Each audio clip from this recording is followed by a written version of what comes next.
Así pues, uno de los impedimentos para que yo siga creciendo es que he ido aprendiendo a funcionar por hábitos adquiridos, o sea, en virtud de condicionamientos.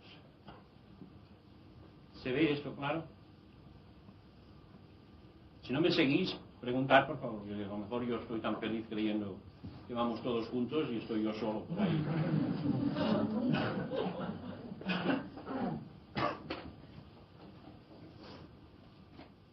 Y hay otro factor básico que impide que yo siga creciendo. Uno es ese que he dicho, adquirir hábitos, entonces funcionar en virtud de esos hábitos condicionados. Son condicionamientos. Este otro factor es que el exterior me está imponiendo desde el principio un modelo de comportamiento. El exterior me dice cómo he de ser y cómo no he de ser. Y este cómo ser va más allá de lo que en principio parece. Porque me dice lo que es correcto que yo piense, lo que es correcto que yo sienta. O sea que no solamente es un comportamiento externo, sino que es un modelo interno. Y no solamente me impone este modelo, sino que me juzga y me condena de acuerdo con mi cumplimiento a este modelo. Si a la medida que yo no cumplo el modelo, el exterior me critica, me riñe, me desaprueba o me rechaza. Y como el niño pequeño necesita el apoyo del exterior porque se nutre de su ambiente, entonces el niño pequeño no tiene opción, necesita de algún modo aceptar el modelo.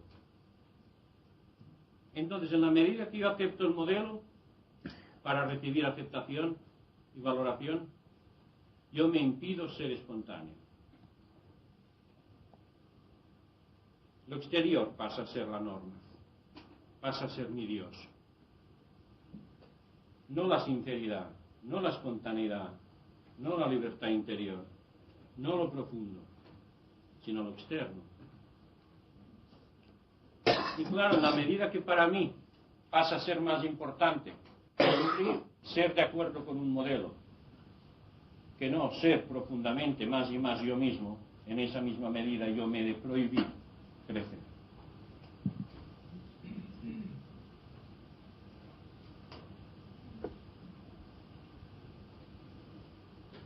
A ver, si hay pegas, el que no se entienda bien eso, preguntad, por favor. Lo cual no quiere decir que el exterior no tenga que darnos modelos, porque necesitamos modelos para poder convivir. Si no hubiera modelos comunes, no podríamos entendernos en ningún sentido. El problema es que se valora y se juzga al niño en virtud del modelo y nada más. O sea que se hace del modelo el culto fundamental. De tal manera que el objetivo de la llamada educación suele ser, en la práctica, que cada uno se comporte del modo que es debido. No que el niño viva más y más su autenticidad, su plenitud, que llegue a descubrir lo genuino, la realidad profunda.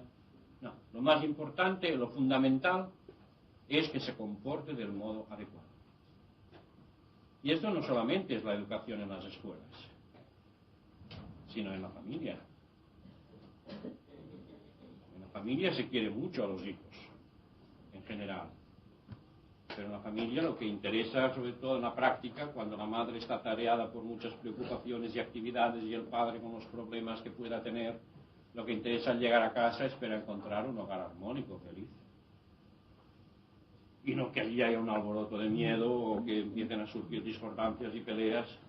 Y por lo tanto lo que se impone de un modo verbal o no verbal, lo que se está imponiendo es que haya armonía y que haya obediencia y que cada cual haga lo que debe de hacer.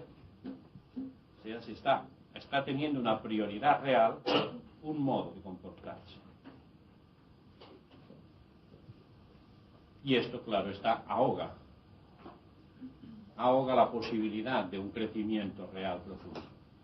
Porque al niño resulta que cada vez que trata de ser espontáneo mete la pata. Y lo que se gana generalmente es una reprimenda o una incomprensión.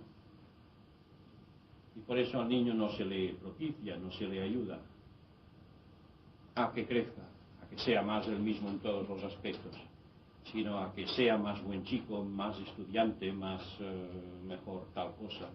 Siempre un modo de ser. Se valora más el modo de ser que el ser.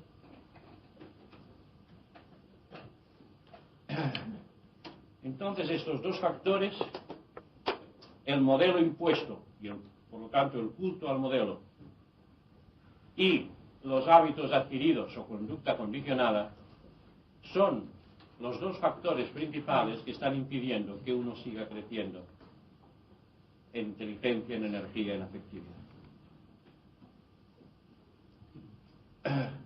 Y por esto, teniendo en nosotros la posibilidad de llegar a una plenitud concreta como seres concretos, no ya refiriéndonos a unos planos espirituales de los que ya hablaré más adelante, sino aquí, como ser concreto, estando destinados a poder vivir una plenitud encarnada, generalmente estamos viviendo una frustración encarnada.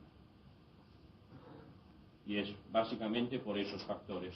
Y factores estos que no se comprenden en uno mismo, no se ven en uno mismo. Uno puede teorizar, como ahora parece que estamos haciendo, y decir, sí, esto es así. Lo importante es llegar a ver de qué modo esto está actualmente influyendo en mí. ¿De qué modo mi actual modo de sentirme es producto de los condicionamientos? ¿O es producto de unos modelos? ¿Es producto de unas ideas que yo estoy aceptando sin darme cuenta que las estoy aceptando?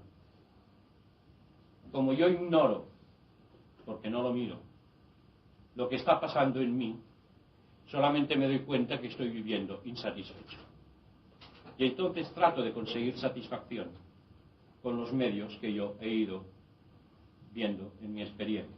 Y es buscar unas personas determinadas que me sean más favorables, buscar unas circunstancias, buscar unas ideas o ideales determinados que parece que producen en mí un estímulo de esperanza, de ilusión, de amor, de satisfacción. Y así es como una carrera sin fin. Porque siempre estoy buscando que el exterior, que algo exterior me dé, bajo la amenaza de que lo exterior, otro exterior me lo quite. Y en ningún momento estoy buscando la plenitud donde realmente está. O sea que se está viviendo una alienación, una enajenación, un vivir fuera de sí, que por sí mismo impide que yo me encuentre a mí mismo. Y por eso esto se proyecta pensando en una sociedad ideal, en que todos sean muy buenos, por lo tanto que nadie me haga daño, que todos sean muy generosos, por lo tanto que nadie se meta conmigo. Y se proyecta en una serie de modelos ideales, que no son nada más que una proyección de incomprensiones e insatisfacciones actuales de dentro de uno. En lugar de solucionar el problema allí donde está, tendemos a hacer otras proyecciones y idealizamos, sea a través de sistemas ideológicos de tipo filosófico, de tipo político, de tipo religioso, del tipo que sea.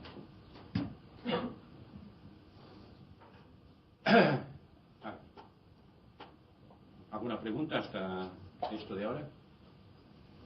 Por favor, vivimos con la reflexión recibida por el niño y vamos evolucionando, o sea, aún en contra de la sociedad que creamos, en fin, que lo que vamos a hacer no está bien, si interiormente nosotros creemos que debemos de dejar esos hábitos que nos han enseñado y interiormente, en fin, vemos un modo de vida mejor para superar, debemos hacerla a nuestra manera, aunque los demás, en fin, nos llamen que no.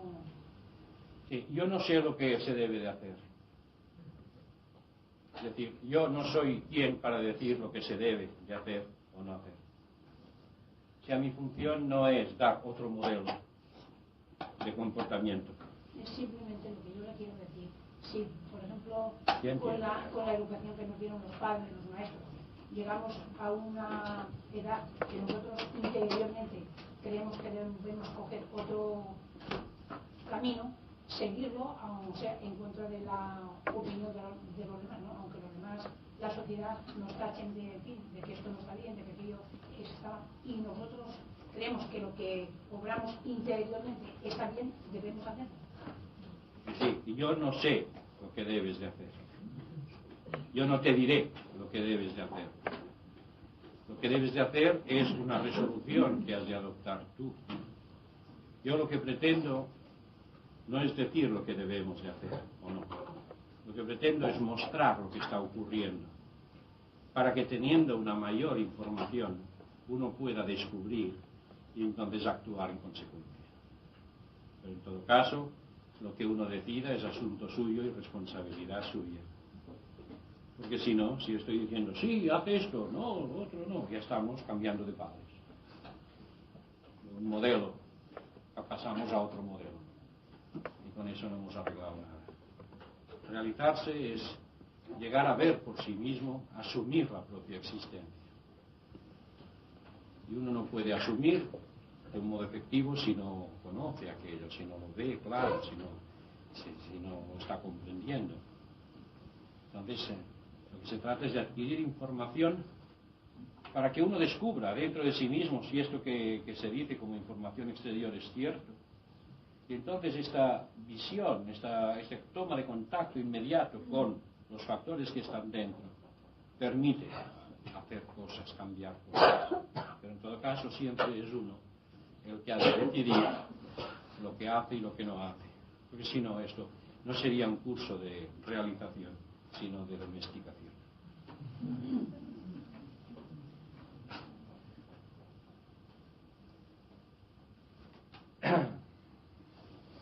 ¿Más preguntas? Aunque a veces no se tengan las respuestas que uno espera. Oye, Antonio, antes cuando has hablado del modelo, ¿no?, que se le impone, bueno, que nos imponemos al niño, bueno, a nosotros, en el colegio y en casa, ¿no? No he llegado a entender muy bien esa parte que has dicho, que cuando uno pues está cansado y pues quiere que haya una armonía en el hogar y todo eso, que sea un modelo, que se reprima la espontaneidad. ¿Y podrías explicar un poco? Si los niños están en casa y están jugando y están esperando recibir al padre y a la madre para jugar con ellos, porque es lo propio, y resulta que el padre viene y está mareado con asuntos de pagos que no sabe cómo atender o con cosas que le fallan por aquí o por allá, y espera llegar a casa para vivir el gozo de la armonía y del cariño de los hijos y de la esposa. Y la esposa a su vez, que está cansada de pelear con los hijos, de pelear con el mercado y con todas las cosas, y espera al marido para al final poder descansar en él. O sea, cada uno está esperando al otro para descansar en el otro. Y claro, esta combinación es explosiva. El resultado es que allí se acaba con 4 gritos, por el que grita más, que puede ser el padre, puede ser la madre, y los demás con el rabo entre las piernas, pues a callar y a hacer de hijos sumisos y felices. Esto es un modelo. O sea, en casa yo no puedo decir lo que siento. En casa yo he de ser un niño obediente y feliz. Y en la escuela le pasará otro tanto.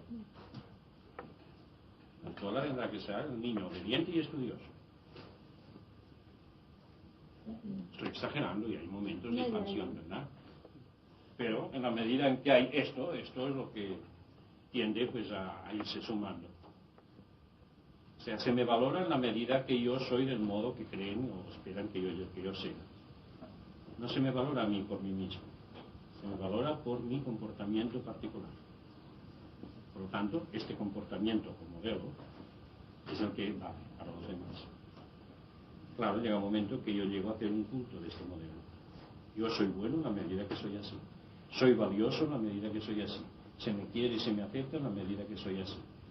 No soy valioso por mí mismo como ser, por lo que intrínsecamente soy, sino por mi cotización exterior, por mi modo particular de ser. Y esto hace que en la mente se vaya configurando un modelo particular, que no solamente es un modelo funcional para las necesidades particulares, sino que poco a poco uno se va identificando con ese modelo. Y luego vive de mayor con el modelo opuesto. Esto esta tarde lo iremos viendo.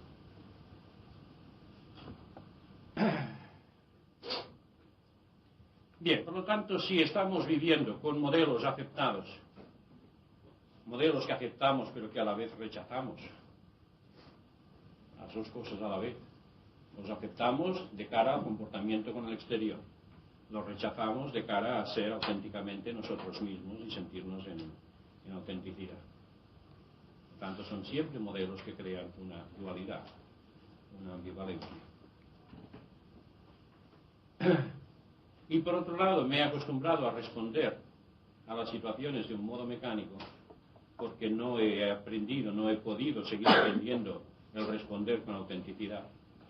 Me sale más a cuenta responder con respuestas aprendidas. Buenas o malas, pero aprendidas. Entonces, mientras yo esté funcionando de esta manera, en virtud de ideas aceptadas y en virtud de hábitos mecánicos, es evidente que yo no podré nunca realizar a mí mismo. No podré nunca llegar a ser yo mismo. No es adquiriendo más hábitos o distintos hábitos o aprendiendo a cambiar de modelo. Es evidente que todo esto es lo que se contrapone más radicalmente al descubrimiento de uno mismo en profundidad. Todo esto puede ser hasta cierto punto necesario o útil, el aceptar modelos de cara al comportamiento exterior. Pero el problema es que yo no vivo esos modelos de cara al comportamiento exterior, sino que me los creo. Y entonces los vivo en relación al vivirme a mí mismo. En una palabra, estoy identificado con unos modelos. Yo me confundo con el modelo. Lo veremos con mayor detalle esta tarde y mañana. Entonces, mientras esté funcionando esto, pues yo tengo el paso totalmente cerrado al descubrimiento de mi plenitud interior, de mi autenticidad. Entonces, ¿qué se impone hacer? Lo primero de todo, lo primerísimo y lo último de todo, es que yo aprenda a darme cuenta de lo que está pasando. Porque mientras yo esté funcionando sin darme cuenta de todo esto, haga lo que haga, será un ir a la deriva. Seguir un modelo, seguir un ideal, una ideología, u otra, siempre pendiente de algo externo a mí. Algo que me alejará de mí, aunque prometa lo que prometa. Lo primero de todo es pues que yo aprenda a abrir los ojos y aprenda a descubrir por mí mismo qué es lo que está pasando en mí. Eso quiere decir que es necesario que se despierte en mí un gran interés para descubrir lo que está pasando, para ver en cada momento qué está ocurriendo. No para juzgarme, no es un examen moral de conciencia, sino simplemente es una observación de cara a un descubrimiento técnico, diríamos, un descubrimiento de unos modos de funcionar. Por lo tanto, es con esa actitud de descubrimiento, diríamos, científico, en cierta forma impersonal, que uno ha de aprender a estar alerta, interesado en observar lo que está pasando en uno constantemente. Pero observar lo que está pasando en uno constantemente no quiere decir que yo esté pensando en mí. Porque cuando yo pienso en mí, lo que hago es añadir más líos a los que ya tengo. Observar es observar, no es pensar. Observar es un acto simple, por el cual yo dirijo la atención para ver, no para teorizar, no para comparar, no para especular en ningún sentido sobre aquello que veo, no para interpretar nada, sino para ver. Miro para ver. para ver y comprender. O sea, esto es la actitud fundamental y que hay que distinguir claramente de lo que es pensar. Es dirigir la atención con ganas de ver y comprender, pero sin querer por ello sacar conclusiones de bien o de mal, ni querer referirlo a una teoría o a otra. Es ver con el deseo de comprender la cosa en ella misma, observar lo que pasa. O sea, es una actitud, podríamos decir, científica, una actitud de observación, de descubrimiento, no de elaborar una teoría con lo que veo de acuerdo con los modelos que me han dicho de que hay que ser bueno, o hay que ser así, o hay que ser del otro modo, en absoluto. Es observar para ver y descubrir lo que pasa, como si se tratara pues de una avería mecánica de un motor, que empezar a teorizar no sirve de gran cosa. Lo que hace falta es saber observar lo que está pasando de hecho allí. Pues esta es la actitud fundamental, desarrollar una actitud de atención, de interés, de observación, de descubrimiento, no de pensamiento. Porque cuando el pensamiento se está refiriendo a uno, esto es el lío gordo, el lío padre y madre, porque es madre de los otros líos. Que es cuando yo me convierto a mí mismo en objeto de mí mismo, lo cual impedirá que yo nunca llegue a ser plenamente sujeto. En la medida que yo me pienso a mí, eso podrá dar lugar a muchas obras literarias y a muchas introspecciones y a todo lo que queramos. Pero de cara al descubrimiento de uno es fatal. Porque va convirtiéndole a uno mismo la idea de uno mismo, las ideas sobre uno mismo, en objeto de uno mismo. Entonces es una especie de narcisismo en el que uno queda encerrado en su propio cascarón mental. Es observar. Observar es un acto simple. Y un acto simple que deja mi mente disponible para vivir en presente lo que está pasando. En cambio, cuando pienso, ya quedo absorbido por el objeto en que estoy pensando. Y por lo tanto, cerrado de cara al exterior. Yo puedo estar atento viendo lo que pasa en mí y a la vez estar abierto a lo que está pasando alrededor de mí. Hay que captar muy claramente esta distinción entre estar atento, interesado, y lo que es pensar, especular, razonar, juzgar, comparar. A ver, ¿alguna pega sobre esto? Es difícil llegar a esa ambigüedad. Sí, se trata de ver si lo veis claro ahora que lo estoy explicando. Pensar es un proceso de relacionar ideas. Mirar es un acto simple, no hay ideas. O si hay una idea es simplemente dar el nombre a lo que se está viendo. Por esto deja disponible la mente. En cambio el pensar es un razonar, esto es así, es por esto, por lo otro, esto no es bueno, esto ya estamos liados. Mirar el pasado también, ¿vale? Sí, puede hacerse en diferido. Hasta que uno sea capaz de hacerlo en presente, en directo. ¿Sí? ¿Sí? ¿Cómo? ¿Decías? No, que cuando estás envuelto en la acción. Pues ahí. Esto es lo que hay que ejercitar. Que uno esté totalmente en la acción y a la vez totalmente despierto. Pero también se puede hacer al principio, pues, en diferido. También va. ¿Sí?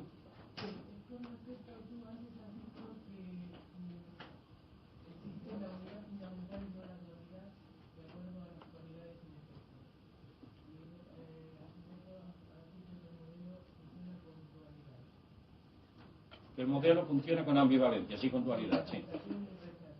Claro.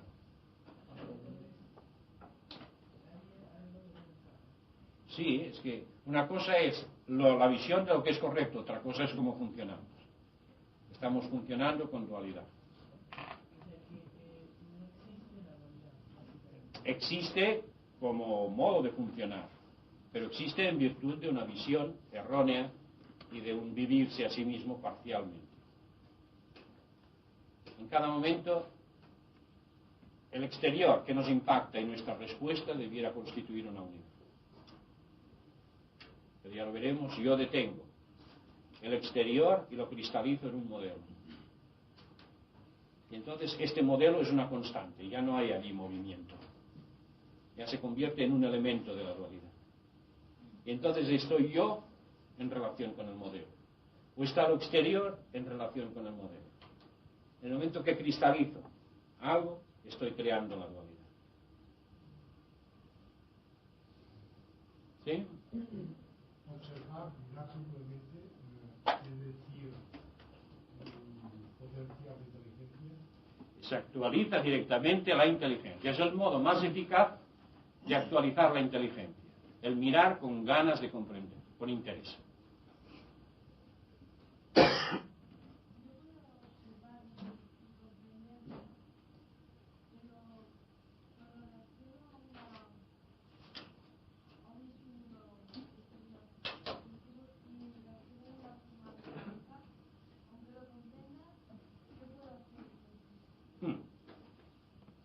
Lo mecánico, lo adquirido, lo que son hábitos del pasado, solamente hay un modo de quitarlos. Toda la fuerza del hábito está en su carácter inconsciente. O sea que funcionan al margen de nuestra conciencia actual. Entonces, el único modo real para erradicarlos de raíz es que yo permita ser consciente de eso que está funcionando hasta ahora inconscientemente. En el momento que lo inconsciente se integra con el sector consciente, todo lo que yo haga conscientemente afectará este sector que era inconsciente. O sea, en el momento que permito que algo inconsciente que funcionaba automáticamente, independientemente, yo lo mire, pase a ser consciente, se forma una conexión, una interacción entre el sector consciente y el inconsciente. Y entonces esto ya deja de ser un circuito cerrado, un sistema cerrado. Pasa a ser un sistema abierto. Y porque es un sistema abierto, mi comprensión irá afectando a este circuito. Dicho de otra manera, desde otro ángulo. Cuando yo estoy mirando algo que funciona de una manera condicionada, y lo estoy mirando, esa parte que mira no está condicionada. Y por el hecho de que esta parte que mira está libre de todo condicionamiento, afecta al condicionamiento, descondicionando. Es lo mismo que he dicho antes, pero con otras palabras. O sea que el modo de solucionar lo inconsciente es hacerlo primero consciente. Solo aquello de lo que llegamos a ser plenamente conscientes podemos trascender. O sea, el soltar algo pasa primero por una plena conciencia de ese algo. Todo lo que mantenemos inconscientes nos ata, nos condiciona, nos conduce, nos domina. Yo solamente puedo ser dueño de algo cuando soy plenamente consciente de ese algo, porque entonces algo en mí lo incluye y a la vez está más allá de este algo. Por eso, todo el trabajo de realización será un trabajo de despertar mi capacidad de ser consciente, de no jugar al escondite conmigo mismo, como nos hemos pasado toda la vida, de mirar las cosas cara a cara, de enfrentar la verdad, por desagradable que a veces pueda ser. Porque solo cuando yo puedo aceptar conscientemente lo que está metido dentro, entonces conscientemente puedo soltar. Es el único camino para soltar. O sea que el desprendimiento y el trascender algo pasa siempre por la plena concienciación de ese algo. Si no, ese algo me estará persiguiendo desde el inconsciente y estará afectando mi modo de funcionar aquí. Y cuando luego hablemos de etapas más superiores en las que se trata de soltar unas zonas de conciencia para ir a descubrir otras, entonces todo esto será un lastre que estará impidiendo que yo esté disponible para despertarme a otros niveles superiores de conciencia. Es que no he entendido bien lo que quiero observar. Cuando dices observar, es realmente querer estar, o sea, querer ver lo que sientes en cada momento. Y bueno, entonces eso, preguntarse el por qué. Hay que preguntarse por qué, para querer ver por qué sientes eso. Uno puede preguntarse el por qué, pero es la misma actitud de observación interesada, observación con interés, la que de por sí implica ya esa actitud de descubrimiento. O sea, cuando la atención se mantiene, al principio solamente ve una cosa que pasa. Veo que ante una palabra que dicen, yo me altero, por ejemplo. Muy bien. Y vuelvo a mirar y vuelve a pasar lo mismo. Entonces se trata de que yo siga observando, que no me conforme con eso, que siga observando esa alteración, aun cuando ya la haya visto. Entonces, cuando yo aprendo realmente a seguir observando, observando solo, no teorizando, ese mismo fenómeno, cuando parece que ya no hay nada más por ver, que está todo visto, pero sigo, curiosamente entonces se desarrolla una capacidad de visión en profundidad. Y esta visión en profundidad me permite ver lo que hay justo detrás de aquella apariencia. O sea que se va desarrollando la atención profunda. Y la atención profunda trae consigo la realidad profunda de la apariencia del síntoma. O sea, siempre detrás de toda cosa, inmediatamente detrás de la cosa está la causa de la cosa. Yo puedo estar teorizando y podré probablemente equivocarme. Pero si yo miro, llegaré a penetrar en aquello. Entonces para mí será una visión inmediata y evidente. El ver nunca engaña. Puedo ver poco, de momento, pero nunca engaña. Lo que engaña es el interpretar lo que veo. Y por eso, desarrollar esta capacidad de ver, de estar atento, desarrollarla incansablemente, es el modo de llegar a descubrir con certeza las cosas. No porque veo una cosa, edificar todo un tinglado teórico sobre aquello que he descubierto. Así es como se han hecho la mayor parte de tinglados ideológicos. Quizás sobre algo muy correcto que se ha visto, pero que en lugar de seguir observando más y más sobre aquello, entonces la mente ha gozado lo suyo, creando todo un sistema. El trabajo de realización es llegar a ahondar en la visión hasta llegar al centro. Es un horadar, algo que hemos ido metiendo encima, hasta que la misma atención, porque viene del centro, nos conduce al centro. Sí, la primera condición es el interés, pero si ese interés no existe, no está ahí, entonces vuelve otro día, porque claro, o sea, todo este trabajo tiene sentido en la medida que uno está motivado, tiene interés por hacerlo. Si no hay interés, lo cual es muy natural y muy humano, ya vendrá. Cuando los problemas aprieten, ya verás cómo surge el interés. Muchas veces el interés se va porque uno está huyendo. A veces, no siempre, ¿eh? Pero muchas veces se va el interés porque uno está huyendo de ver algo que le parece que puede ser desagradable. Otras veces no, simplemente porque uno está metido en otros intereses y pueden más que el interés de autodescubrimiento. Pero es natural que ese interés a veces sea muy intenso en unas personas y fundamental, en otras lo sea solo episódicamente, y otros ni lo hayan olido nunca.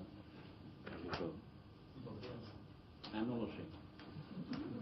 Yo puedo decir lo que observo, pero al decir el por qué ya podríamos, entramos en teorías, en posibilidades teóricas. Puede que su demanda de crecimiento no esté en primer plano, puede que haya unos problemas más inmediatos que están reclamando una atención urgente, puede que dependa del grado de desarrollo espiritual o madurez que la persona traiga, puede que sea un problema de evasión o de compensación, puede que sea la providencia de Dios desde otro ángulo de visión, puede que sea el karma, puede, todo puedes que quieras, pero nos quedamos como antes, ¿no? Antonio, ¿qué actitud sería la correcta? Por ejemplo, se está aquí, se te escucha, y bien, si en un principio, pues, la intención o el deseo es el escuchar de una manera abierta, eso, estar atento, poder ir viendo. Y expones algo y puede ser que se vea eso que dices, pero te viene automáticamente ya una relación, algo que está en uno y que entonces no casa, no va, o sea, excluye lo que es esa visión, parece ser que en ese momento excluye que pueda ser efectivo con algo que te viene en ese instante. Entonces ahí lo correcto que es, porque claro, entonces uno ya va a lo que tiene ahí, que parece que como es lo suyo, es lo que le interesa, entonces automáticamente ve que no sirve lo que tú estás diciendo para eso, se revela uno, pierde ya la cosa, ¿entiendes lo que digo, no? El paso siguiente es marcharse. Hasta que se haya resuelto esto. Y entonces, no sé si la actitud es el pasar, bien, eso viene, se deja, se continúa, no lo sé. Yo no sé, pero si estuviera en tu lugar, haría lo que tú. Pero si yo, sin dejar de ser yo, me ocurriera eso, pues yo trataría de entender bien por qué no casa y por qué eso me preocupa. Si están viendo lo que está pasando, no solamente en el sentido de que no casa, sino porque esto crea problemas. Hasta que vieras el factor que está detrás de que case y de que no case. O sea que aprovecharía la situación para descubrir lo que está pasando en aquel momento. Sin contentarme en responder mecánicamente a la reacción que esto provoca. Se descubrir. Pero eso lo haría yo, creo, si yo fuera yo. Pero como tú eres tú, pues ya no sé. Puedes hacer lo que tú puedas o haré. ¿Por qué las situaciones de este tipo, cuando se observan, casi inmediatamente se aflojan? Se aflojan, ¿qué quieres decir? Que uno no Como, se preocupa por como ellas. casi se disuelven, ¿no? Dejan de preocuparte en algún aspecto. Bueno, si ocurre eso, pues ya está, ya se fue el problema, pero el problema es que ella ya ves, ¿no? Ella pues además pues se preocupa y entonces protesta y entonces pues, en fin, pero con una pancarta así, esto, depende de las personas, por eso es, y depende de las cosas, supongo que te pasará en unas cosas más que otras. Es muy difícil dar una respuesta. Para mí es observar lo que pasa, sacar la lección de la propia observación. O sea, es que por una parte pienso que entonces no veo lo que tú tratas, pues que aunque por una parte creo que lo veo, que parece que es una evidencia que eso es así, por otra parte después me viene la duda y digo, bueno, pues será que es que no veo lo que él está diciendo. Es difícil que veas cuando una parte de tu mente se va a otro lado. No, en ese caso ya sé que eso desaparece, pero vamos, eso, la reflexión viene con posterioridad, pues no, pues lo que pensé que sí, pues parece ser que Pues sí, entonces ¿no? cuando viene la pregunta, ¿verdad? El diálogo es cuando uno pues no ve claro una cosa. Ahora uno tiene que ver de qué manera se produce en uno la reacción automática. Si lo que se dice va de acuerdo con las ideas que uno tiene, amén. Uno dice amén. Pero si lo que uno dice parece que se opone a las ideas que uno tiene, esa actitud automática al rechazo. Y tan mecánico es la aceptación como el rechazo. Quiero decir, tan poco valor tiene el rechazo como la aceptación. Lo importante es la capacidad de ver por uno mismo ahora. Aparte de las ideas que uno pueda tener previamente. Es aprender a mirar las cosas en sí mismas, en ellas mismas. Y solo después relacionarlas con las ideas que uno pueda tener anteriormente. Este es el modo ideal de escuchar. Pero en la práctica, pues a veces es muy difícil hacerlo así. Igual escucha como puede. Sí, había antes aquí ¿Alguien? Me has contestado con lo último Sí. que has dicho. Vale. Si uno va intentando ver en algo, va profundizando y de ello va recibiendo datos, estos datos no es pensar. No. El registrar datos no es pensar. Pensar es relacionar datos.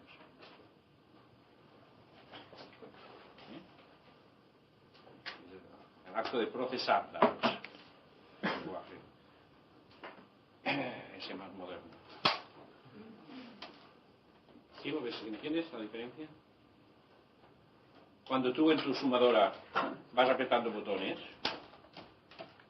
aquello no es pensar, es registrar datos. Ahora, cuando al final le das la tecla para ver qué pasa, entonces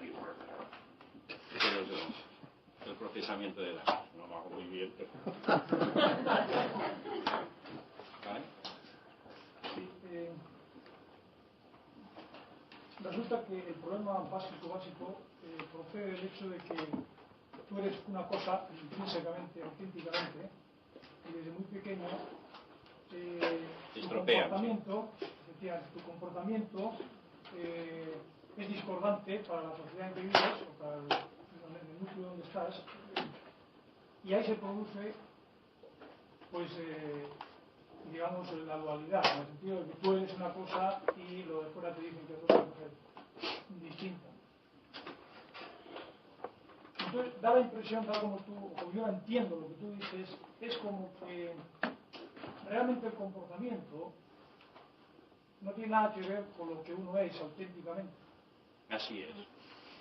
Pero yo eso no lo veo claro. Yo pienso que el comportamiento tiene que ser la expresión de lo que uno auténticamente es. Así y debería la única ser. forma de distinguir a las personas es porque unas expresan lo que son de una manera y otras expresan de otra. Es decir, que no se puede decir que uno es muy, digamos, muy auténtico cuando su comportamiento no lo es. Es decir, que no hay una autenticidad del comportamiento. Es decir, el comportamiento, desde mi punto de vista, es un reflejo del auténtico ser de uno. Por tanto, si su comportamiento no es bueno, ya se me van a preguntar qué es un buen comportamiento, ¿no? Si el comportamiento de una determinada persona es un reflejo de lo que es, por tanto no se puede deslindar el comportamiento de lo que es. Y esto no lo veo claro yo. Es que estás todo el rato confundiendo entre lo que se puede y lo que se debe. Se ha dicho, se hace lo que no se debe. Porque cuando uno es pequeño, pues aprende a funcionar como puede. Lo malo es que luego se pasa toda la vida uno funcionando igual. Y esto es lo que rompe la unidad. Todo el trabajo de nuestra desgracia, digamos, toda la base de nuestra desgracia, es que en sí todo es una unidad. Lo absoluto y lo relativo, lo superior y lo inferior, lo interior y lo exterior, la multiplicidad y el centro, todo es una unidad real. Y el gran drama del ser humano es que dentro de su propia mente, de su pequeña conciencia, divide esa unidad en una dualidad. Dualidad que a su vez trae consigo numerosas subdualidades. Y es cuando hay dualidad que hay conflicto. La dualidad es el conflicto. La unidad es la solución o la imposibilidad de todo conflicto. Y esto se manifiesta en todos los niveles. Entonces, cuando yo digo que la persona se le impone un modelo y lo acepta, en ese momento está creando en su mente una dualidad. Porque cristaliza un concepto. Y el instante que debiera ser del estímulo y la respuesta, formando una sola unidad, un solo continuo, se interrumpe. Entonces es el estímulo en relación con el modelo y la respuesta en relación con el modelo. Lo que debiera ser un fluido único, un flujo y reflujo, estímulo, respuesta, entrada y salida, en un solo movimiento, se convierte en una entrada con un tope, en un análisis, en un estímulo de respuesta con un tope, con otro análisis, y se crean dos mundos dentro de la propia mente. Entonces es esta cristalización que es el resultado de toda idea aceptada, de vivir en función de ideas aceptadas, lo que está creando la dualidad profunda, creándola artificialmente, porque de por sí no existe. Y lo vemos en todos los seres que están viviendo en una unidad de respuesta. Y por eso ellos son completos en su respuesta. Y aunque en un sentido sufran, en un sentido gocen, pero su sufrir lo viven con tal unidad que deja de ser el sufrimiento interno, angustiante, que vive el ser humano. Cuando todo yo soy respuesta, cuando todo yo soy parte integrante de lo exterior, formo una unidad con lo exterior, desaparece el aspecto de víctima y virtud. Es una sola realidad total, una sola conciencia que está allí afirmándose. Y lo mismo se afirma en el sentido de comer que en el sentido de ser comido, porque se viven las dos cosas a la vez. Ahora, cuando yo estoy separando, entonces en mi mente ya está en conflicto la idea de una cosa con la idea de la otra cosa. Y ese es todo el problema y esta es la base de todo el proceso de realización. Realizarse no es nada más que normalizarse, que volver al estado real, natural, pero con un pleno desarrollo. Y por eso veréis, y tú que has hecho tantos cursos, pues sabes que es toda una panorámica de trabajo, por un lado de desarrollo, por otro lado de toma de conciencia y de ir soltando todo lo que no es auténtico. Sí, todavía no veo yo claro esto de la autenticidad uno y del comportamiento. Es decir, que... Si tú me preguntas, yo contesto. Sí. En la medida que yo estoy presente, no hay problema. Tu pregunta y mi respuesta son una unidad. Tú como pregunta y yo como respuesta formamos una sola cosa. Bailamos la misma música. Ahora, ¿qué pasa si tú preguntas y yo tengo miedo de la respuesta? Tengo miedo de herirte. Tengo miedo de que pienses mal de mí. O deseo afirmar una superioridad. O deseo demostrar cualquier otra cosa. Entonces, ese estímulo-respuesta que funciona natural y espontáneo dejará de funcionar. Y en mí habrá la imagen de ti y por otro lado la imagen de mí en peligro. Entonces, el modo de funcionar es este que te estoy mostrando en mi misma respuesta. No en lo que digo, sino en cómo lo digo. ¿Vale? ¿Lo ves o no lo ves? ¿Sigues un verbo? Quizá lo que no consigo es expresar exactamente lo que quiero decir con la pregunta. Es decir, yo entiendo que la base del problema está entre lo que uno es y la forma que uno se comporta. Eso de niño, eso es lo que digamos... Piensa, te interrumpo aquí. Sea cual sea la situación, yo puedo ser totalmente auténtico creando cualquier tipo de respuesta. No sé, lo digo porque aquí es donde suele haber la primera objeción. Sí, yo eso no sé de acuerdo. O sea, tú crees, por ejemplo, que si tú dices una cosa que a mí me ofende, yo solamente seré auténtico en la medida que manifieste mi ofensa.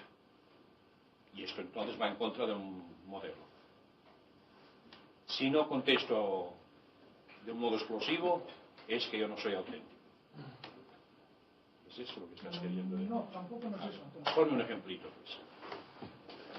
Yo creo esa es la idea. Es decir, yo pienso que si todos somos energía, afectividad e inteligencia en el origen, el comportamiento debería ser acorde con eso. Por tanto, no podía haber un Estos son los comportamiento principios. discordante. Estos son los principios generales. Eso que tú dices. Pero luego resulta que si tú llegas a casa y quieres descansar, porque lo necesitas para estar más despierto, y tus hijos te vienen con 18 problemas y tu mujer con 40 más, entonces ¿cuál es tu respuesta auténtica? Pues la enfadable. Así es. Así es. Claro. Ahora esta respuesta auténtica puede No ser adecuada. Puede no ser adecuada. Y entonces tú sacrificas una parte de esto que tú vives como auténtico para otro aspecto de tu autenticidad, que es buscar a la vez el bien de los otros. sistema complejo. Lo que parecía que tenía que ser una respuesta única, unívoca, entonces adquiere un carácter más automatizado y puede ser cualquier respuesta. Es el problema del actor. El actor siempre está obligado a hacer algo que no es.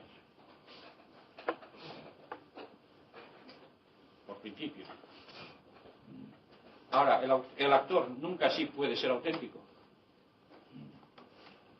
Pues no, el actor puede ser auténtico sea cual sea el papel que le toque hacer. La autenticidad no consiste en lo que se dice, sino en estar totalmente uno presente, es ser sinceramente uno mismo en relación con la situación particular que ha de vivir. Puede ser, si tú tienes un hijo muy pequeño y cada 2 horas empieza a berrear y te impide dormir, y además tu mujer no se encuentra bien y tú has de ir y enchufarle el biberón, y todo eso, pues llegará un momento que cada vez que oigas berrear a tu hijo, pues pondrás, pero por otro lado tú dirás, no, soy un buen padre. Y dices, oh, qué bien, mi hijo, como llora. Se ve, son varios sistemas. Oye, yo no sé por qué, Antonio, pero es que esto que lo veo no lo acabo de ver. O sea, veo que es así, pero hay algo que A ver, como que no fuera completo. ¿Qué es eso que no es completo? Pues esto mismo que volvemos a tocar otra vez del comportamiento. Que puede ser auténtico haciendo una cosa que parece que no es lo auténtico. Sí, es que, claro, tú antes me has dicho, es que no sé, hay algo que siento que me toca, pero no sé, no acabo de estar conforme. Mira, tú puedes tener mucha sed, pero a la vez puedes, qué sé yo, tener problemas de presión, pongamos por caso. Entonces tú sabes que por un lado está la sed, por otro lado está la presión, y que si bebes mucho es malo para la presión.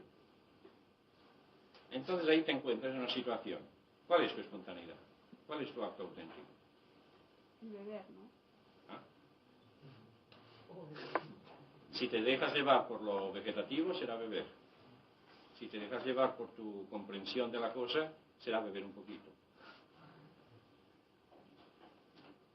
O sea que tan autenticidad es seguir consecuentemente lo que comprendes, como seguir la sensación y el impulso. Es todo, no es solo una cosa. O sea que depende en el momento en que te encuentres. Complejo, claro. Es una cosa del principio, entonces es ideal, pero al aplicarlo se ve cómo se forma una serie de sistemas complejos.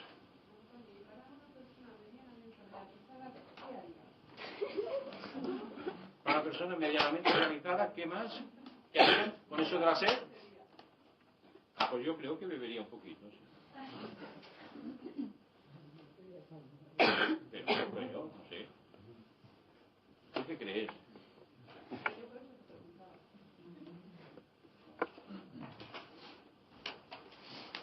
¿Sí?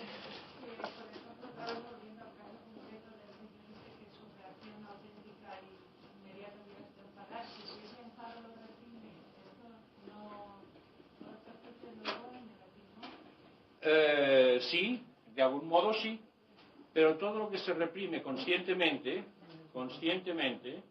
puede encontrar luego un modo consciente de expresión correcta. Lo malo es cuando se reprime inconscientemente, o sea, cuando hay el hábito de reprimir. Entonces la represión ya no es consciente. Entonces la mente consciente no encuentra modo correcto de poder exteriorizar aquella energía reprimida. Por eso aquí el factor ser consciente es fundamental. Y la persona ha de ser capaz de poder inhibir sus impulsos, porque lo mismo forma parte del desarrollo, el expresar que el inhibir. Es un doble movimiento. Yo nunca seré dueño de algo si a la vez no soy capaz libremente de poder abrir aquello del todo y de poder contener o cerrar aquello. O sea, que no tengamos una visión solo expansiva, sino que el dominio quiere decir ser señor de algo, ser dueño de algo. Y lo mismo se es dueño, se necesita a la vez tener la capacidad, la libertad de poder abrir libremente y que poder cerrar libremente. Solo entonces uno es dueño de algo. Y ahora no, ahora solamente estamos acostumbrados o a soltar o si no, a reprimir de un modo mecánico, por miedo o por el nombre que le demos. Y por esto cuesta tanto cuando se trata de poder hacer ejercicios de autoexpresión, que salga todo lo que está dentro. Por esto cuesta horrores, a veces cuesta muchos años, porque nos hemos pasado la vida cerrando y no queriendo saber nada con aquello que cerramos. A medida que uno es más consciente y más capaz de poder abrir o cerrar, expresar o no expresar aquello que se mueve por dentro. Y esto forma parte integral del desarrollo. Porque el desarrollo no solamente es exteriorizar, sino que es también poder controlar a voluntad. Antonio, ¿con esto qué quieres decir? Que en el caso del padre que viene cansado de la función que lleva diariamente y que se encuentra, bueno, que él quiere descansar, que viene cansado y se encuentra con los problemas del hijo, de los hijos y de la mujer, que es lo mismo, que es tan adecuado el tumbarse a descansar como el atender, ayudar a ellos No lo sé, ya estamos con problemas en este caso de juicios de valor. Eso es uno que lo ha de decidir. Esto es uno que ha de decidir en qué medida él se siente obligado a actuar en función de lo que ve que es el bien de los otros o en actuar solo en función de lo que uno ve que es el bien propio, aunque sea a expensas de los otros. Y esto es uno que lo ha de decidir.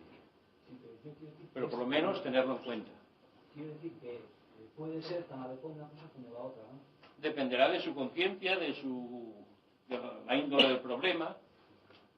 O sea, no se pueden crear a priori modelos de comportamiento, no es correcto, no es cierto. Quizá lo que en una etapa parece lo único que tiene sentido, en otra fase será otra cosa. Reprimir, me parece que la decisión esa puede seguir siendo una expresión de lo que está viviendo cada uno, ¿no? Así es. Es una resultante de presiones exteriores y presiones interiores y del discernimiento que esté funcionando allí. Cuando no hay discernimiento, la resultante será mecánica. En la medida que haya discernimiento, la respuesta será más feliz, diríamos, más eficaz.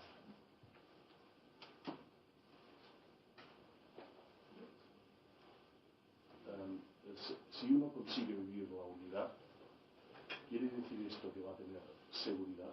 La seguridad, es que pienso que la seguridad casi es imposible. Sí, es que depende de lo que uno entienda por seguridad. En la medida que uno cree ser este cuerpo físico, es evidente que toda seguridad es muy relativa. Porque al final acaba mal la historia siempre. O sea que en todo caso toda seguridad es una seguridad pues momentánea, provisional. Ahora, si uno se da cuenta que no es el cuerpo, se da cuenta, entonces la seguridad para él será otra cosa distinta. Y ahí está uno de los factores fundamentales de descubrir la propia identidad. El día que llegues a descubrir que lo que realmente eres, que tu identidad no tiene nada que ver con lo que nace ni muere, que lo que eres es algo de por sí invulnerable, entonces es el descubrimiento de la auténtica seguridad. Cualquier otra es falsa, es ilusoria. Pero esto ha de ser no por una creencia, sino porque uno descubra, de hecho, de un modo inmediato y constante eso. Os vais disparando con las preguntas, ¿eh? ¿Sí?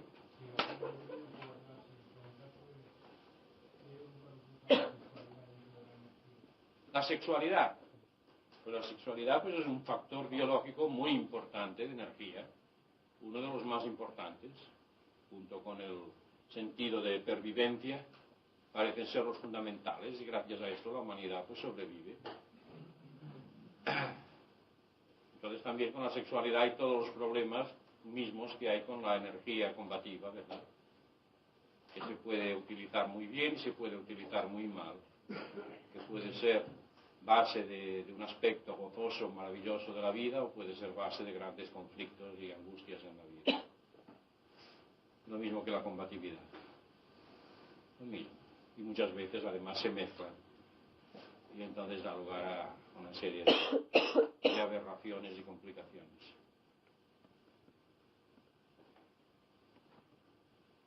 Entonces, cuando nosotros somos conscientes que existen una serie de miedos, de reflexiones interiores, tú me hablas, hay que hacer eso mismo consciente para que desaparezca. Pero ¿desde qué punto esa conciencia trabaja? Ese consciente. Sí, la conciencia tiene la capacidad de que cuando ve una cosa como ilusoria, la suelta. Ya tiene la capacidad de que cuando una cosa la ve como error, deja de estar apegado a ella. Y este es el gran principio. Los miedos suelen ser, todos ellos, un apego, una adhesión a creencias de peligro que en su día fueron o parecieron ser, y que perviven ahora dentro de mí porque yo las enterré, no quise saber nada. Entonces, cuando se actualiza, se toma conciencia, se ve a la vez el miedo que hay y a la vez lo infantil, lo irrazonable del miedo. Y esto hace que de por sí se suelte. En general, puede haber otros factores. Pero es que a veces existe como que ese miedo reprimido es como mucho más fuerte y puede que te domine más. Eso te dominará más en la medida que tengas menos interés por descubrir tu verdad y ser auténtica. O sea, todo el autodescubrimiento es una especie de purga, o si queréis de purgatorio, que es lo mismo, por el cual todo lo que está encubierto ha de ser descubierto. Es un poner a la luz para que todo se ilumine, para que todo sea luz. Mientras haya en nosotros zonas oscuras que no queremos saber, esas zonas oscuras serán nuestro purgatorio y a veces nuestro infierno. Y esto depende de un problema de presión. Uno puede tener mucho miedo al dolor del dentista, pero cuando el dolor llega a ser tan intenso, te vas corriendo disparado al primer dentista que encuentres. Entonces, análogamente, uno puede vivir más o menos compensado con los miedos ocultos dentro, con los cuales no quiere saber nada. Pero cuando llega un momento que te encuentras tan mal, o llega un momento que ves tan claro, que estás viviendo en un error completo, entonces esto tiene más fuerza que el miedo a pasarlo mal. Eso es, o de la necesidad interior o del discernimiento claro que hay. De hecho, hay un dicho que dice, todo aquello que no aprendemos por discernimiento, lo hemos de aprender por sufrimiento. Bueno, lo dejamos aquí. Por la tarde seguiremos con esta historieta. A las 6. Buenas tardes. Hasta luego. Aquí termina la sesión matinal del primer día de curso.